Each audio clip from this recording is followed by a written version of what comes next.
Hello बच्चों, हम 12th economics का टॉपिक कर रहे हैं डिमांड। आज हम कर रहे हैं, बहुत इम्पोर्टेंट टॉपिक है ये डिमांड का, change in quantity demanded and change in demand, यानी कि मांगी गई मात्रा में परिवर्तन, क्वांटिटी डिमांडेड यानी कि मांगी गई मात्रा, एंड चेंज इन डिमांड और मांग में परिवर्तन। तो ये बहुत इम्पोर्टेंट टॉपिक है, आपको एग्जाम में जरूर मिलेगा ये टॉपिक। तो ये क्या है बेटा, चेंज इन क्वांटिटी डिमांडेड यानी कि मांगी गई मात्रा में परिवर्तन।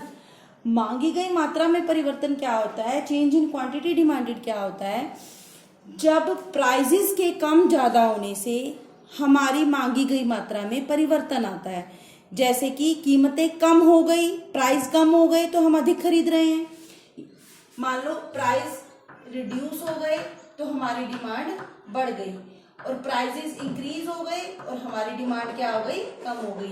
यानी कि कीमतें कम हो गई और मांग बढ़ गई, यहाँ कीमतें बढ़ गई और मांग क्या हो गई, कम हो गई। तो मतलब प्राइस यानी कि कीमतों की वजह से जो भी हमारी मात्रा में परिवर्तन आता है, हमारी क्वांटिटी में परिवर्तन आता है, चेंज होता है, उसको बोलते हैं चेंज इन क्वांटिटी डिमांडेड। ये change only and only price की वजह से आता है, इसके अलावा कुछ भी चेंज नहीं होता।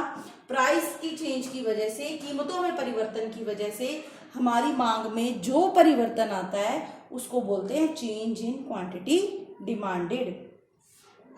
तो अगर हमारी क्वांटिटी डिमांडेड यानी कि प्राइस में चेंज होता है तो उसको बोलते हैं मूवमेंट अलोंग ए डिमांड कर्व। हम एक ही डिमांड कर्व पे ऊपर या नीचे की तरफ जाते हैं, हम एक ही वक्र पे ऊपर नीचे मूव करते हैं, शिफ्ट होते हैं, हम मांग वक्र में कोई परिवर्तन नहीं आता। डिमांड कर्व, जैसे मान लो ये हमारा डिमांड कर्व है, डिमांड कर्व यही रहेगा, या तो इसके इस पॉइंट पे चले जाएंगे या फिर इस पॉइंट पे या इधर। एक ही डिमांड कर्व पे ऊपर या नीचे जाते हैं, हमारा डिमांड कर्व चेंज नहीं होता।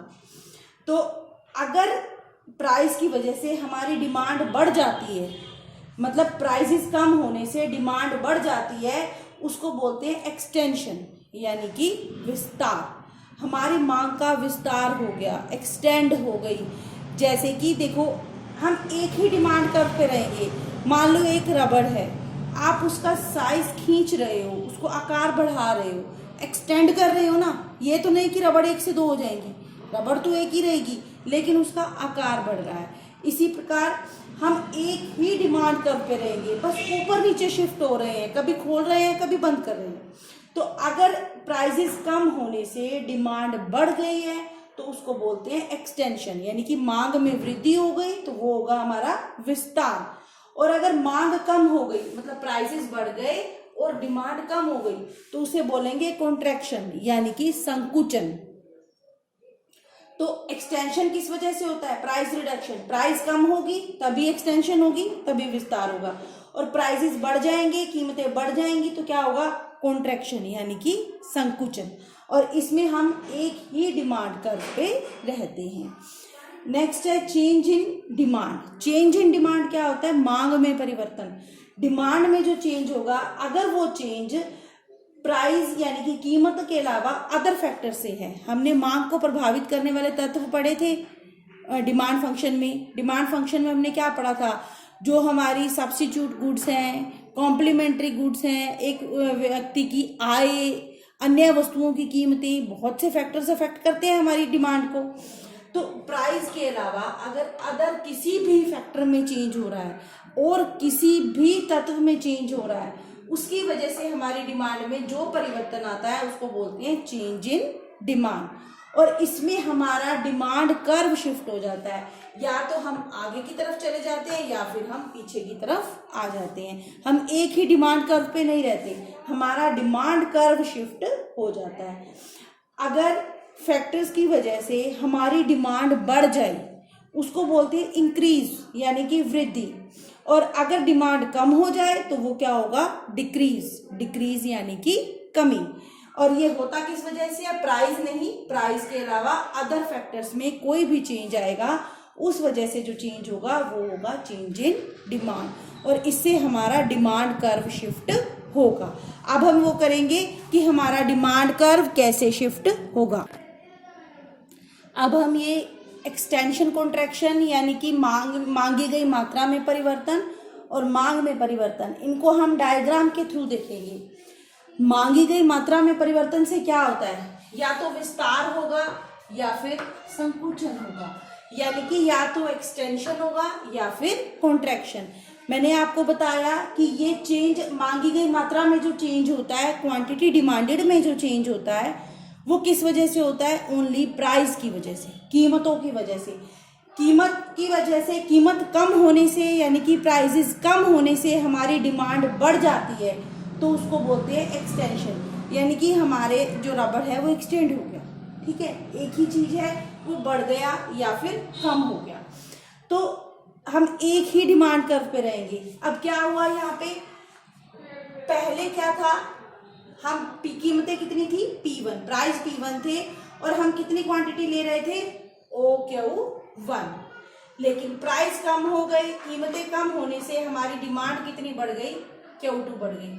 तो हम A पॉइंट से किस पॉइंट पे आ गए, B पॉइंट पे, हमारी डिमांड बढ़ गई, इसको बोलेंगे एक्सटेंशन यानी कि विस्तार। और ये चेंज किस वजह से हुआ, ओनली प्राइस की वजह से, कीमतों की वजह से। अब है कॉन्ट्रैक्शन। अब पहले हम किस पे थे, स्टार्टिंग में P1 कीमतें थी, हम Q1 क्वांटिटी खरीद रहे थे। अब क्या हुआ, प्राइस बढ़ गए P2 और हमारी डिमांड कितनी हो गई, Q2।